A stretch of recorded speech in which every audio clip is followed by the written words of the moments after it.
Bonjour à tous et bienvenue dans cette nouvelle vidéo qui va parler aujourd'hui des protections énergétiques. Alors évidemment c'est un thème qui a déjà été abordé à multiples reprises et j'ai pas du tout envie de vous refaire une vidéo sur comment faire une bulle énergétique. Je pense que vous me connaissez aujourd'hui, vous savez que j'ai l'habitude de plus parler de ma vision des choses et j'ai surtout envie de vous aider à vous poser les bonnes questions pour établir vos propres protections, vos propres rituels, vos propres outils, afin d'avoir une protection vraiment adaptée à qui vous êtes et à vos pratiques. C'est parti donc pour quelles sont les questions qu'on peut se poser avant de réfléchir à comment se protéger. Déjà, je t'invite à te demander pourquoi tu veux te protéger. Ensuite, de quoi tu veux te protéger. Par quel biais tu te sens attiré? Quelle est ta pratique énergétique, magique, ésotérique? Quel est ton profil médiumnique? Quelles sont tes capacités de base? Est-ce que tu es bon en visualisation? Est-ce que tu es plutôt clairsentient? Est-ce que tu as l'habitude de t'entourer d'outils? Toutes ces questions-là, je t'invite à te les poser très sincèrement parce que les réponses sont diverses et variées et que c'est là qu'on trouve ces capacités de protection à soi. Parce que je crois qu'il y a des techniques universelles qui peuvent fonctionner pour plein de gens, mais je crois aussi qu'on peut créer son propre protocole de protection. Et c'est plutôt vers ça que j'ai envie de vous emmener. Pourquoi tu veux te protéger? Est-ce que tu as des pratiques à risque ou pas? De quoi tu veux te protéger? Est-ce que tu es plutôt quelqu'un avec un profil un peu en pâte?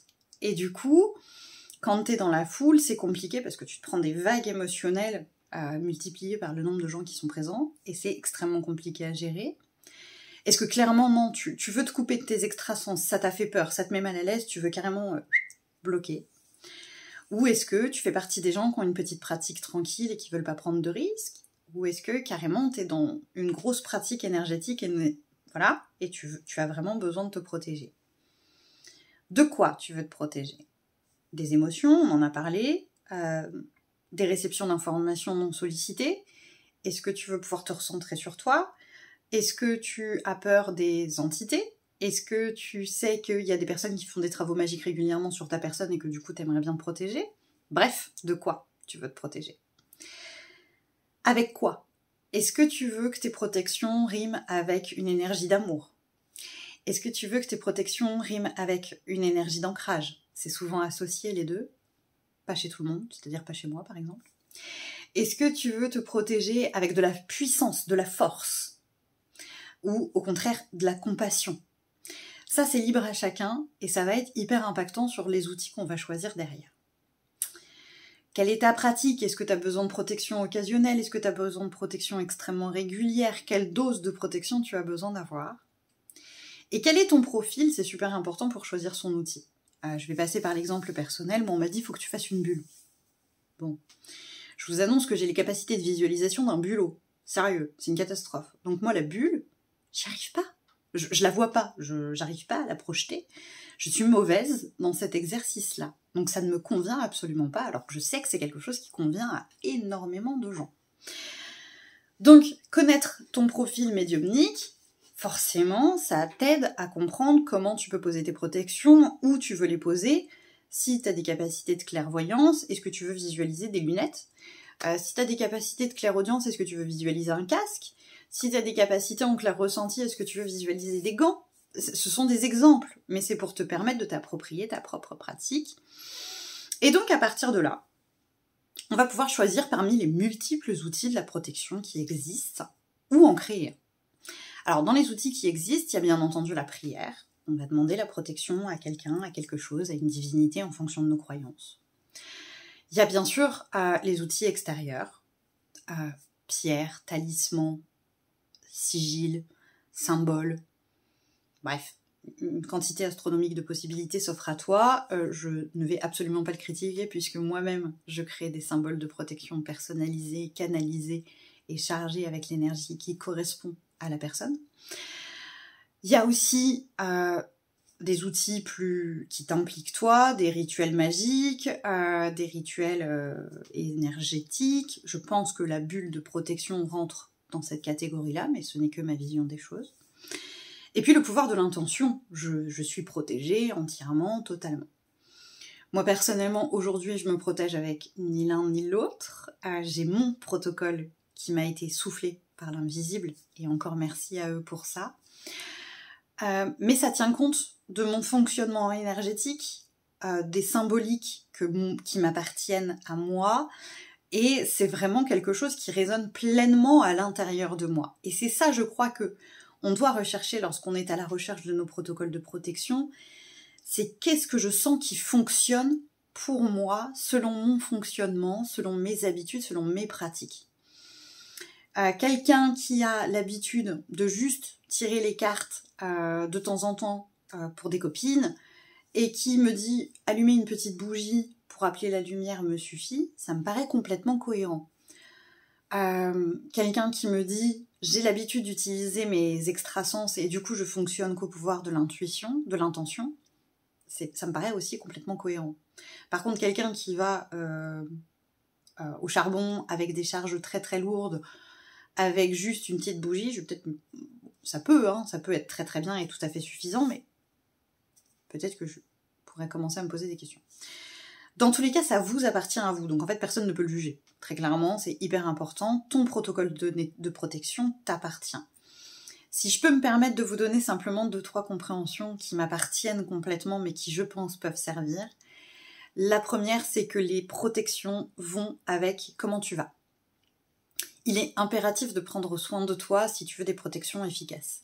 Si tu es fatigué, tes protections seront fatiguées, c'est normal, elles émanent de toi. Surtout si tu as choisi quelque chose que tu as créé par toi-même sans t'appuyer sur des outils extérieurs. Les outils extérieurs, c'est pareil, on en prend soin, sinon les protections ne valent plus rien.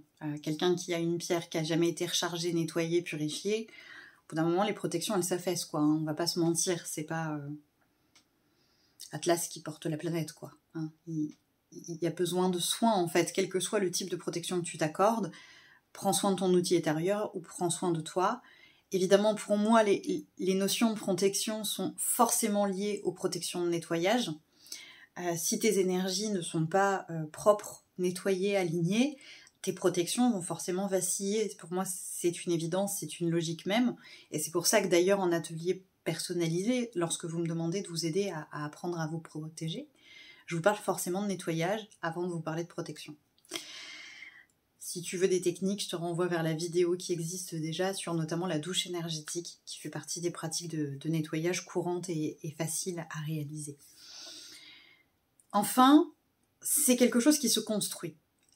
Une protection énergétique va prendre du temps à être avec un bon protocole, quelque chose qui nous correspond, à prendre de la confiance, de l'assurance, à grandir en efficacité, c'est normal.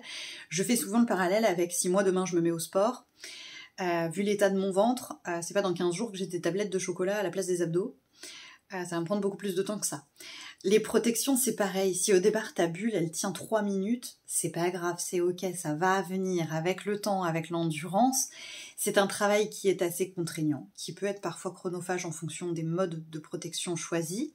Donc n'hésite pas à tenir un carnet de bord pour voir tes évolutions, ça t'aidera à ne pas te décourager, mais surtout choisis quelque chose qui te parle réellement pour que ça puisse vraiment te parler et que tu te sentes à l'aise avec cette pratique. Ne fais pas une pratique qui ne te convient pas, parce que là c'est sûr tu tiendras 15 jours et après t'en auras marre, c'est sûr, c'est évident. Enfin, j'aimerais partager 2 choses avec vous. La première, c'est que chez moi, la protection, alors à moins que ce soit un choix, n'est pas là pour vous couper de vos ressentis. Je perçois, mais ça ne m'atteint pas. Je peux palper le truc, mais il ne me contaminera pas. Je peux entendre, voir, sentir en fonction de ton profil médiumnique, sans être impacté.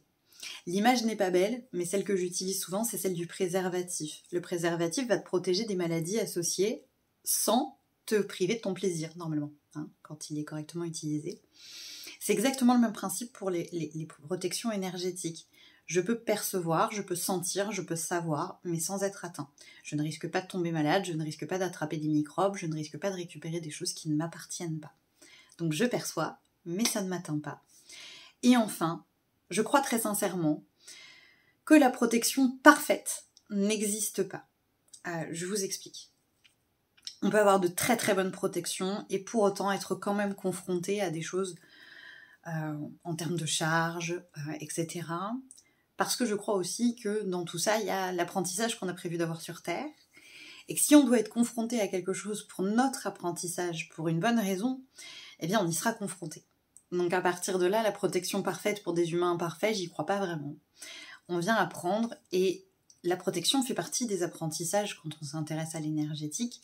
Et donc forcément, tu seras confronté à des choses qui te feront évoluer ton protocole de protection. Le mien a évolué à de multiples reprises. Bon là, je dois avouer que ça doit faire presque 3 ans qu'il n'a pas bougé. Mais avant ça, il a bougé plein de fois. Parce que j'avais besoin d'être confrontée à différentes choses pour le faire évoluer. Et c'est normal. J'espère que cette vidéo t'a plu. Évidemment, si tu as des questions, bienvenue en commentaire. Si c'est un petit peu trop perso, tu auras le Linktree pour me contacter en MP sur les réseaux ou autres, si tu as envie de me poser une question un peu plus personnelle et qui ne regarde pas tout le monde.